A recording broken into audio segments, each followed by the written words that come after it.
જોજો મિત્રો, આ ત્રણ એકમોમાં બરાબર છે, ખાસ કરીને વિદ્યાર્થીઓ ઘણી બધી ભૂલ કરતા હોય છે અને ક્ષેત્રફળ અને પરિમિતિના દાખલાઓમાં આ એકમો બહુ જ પૂછાતા હોય છે, તો આ તમને આવડવા જોઈએ.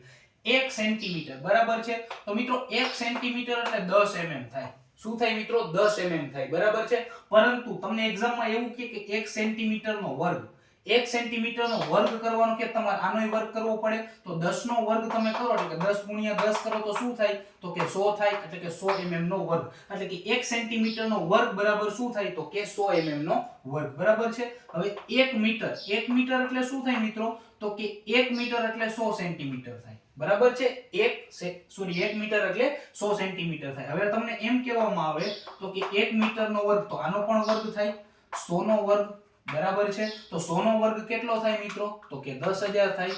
100 નો વર્ગ કેટલો થાય મિત્રો? તો કે 10000 થાય બરાબર છે. તો 1 મીટરનો વર્ગ બરાબર છે 10000 સેન્ટીમીટરનો વર્ગ થાય. ક્લિયર છે મિત્રો? હવે 1 હેક્ટર બરાબર કેટલા મીટર? તો કે 1 હેક્ટર બરાબર 100 મીટર થાય. 1 હેક્ટર બરાબર 100 મીટર થાય બરાબર છે. પરંતુ તમને અહીં એવું કે 1 હેક્ટર છે બરાબર છે એનો વર્ગ બરાબર. 1 હેક્ટરનો વર્ગ બરાબર, તો કે અહીંયા એવું કરવું પડે 100 મીટરનો વર્ગ બરાબર છે. 100 મીટરનો વર્ગ એટલે કેટલો થાય મિત્રો? તો કે પાછો 10000 મીટરનો વર્ગ બરાબર છે. તો 1 સેન્ટીમીટર બરાબર 10 mm થાય, 1 મીટર બરાબર 100 સેન્ટીમીટર થાય, 1 હેક્ટર બરાબર 100 મીટર થાય બરાબર છે.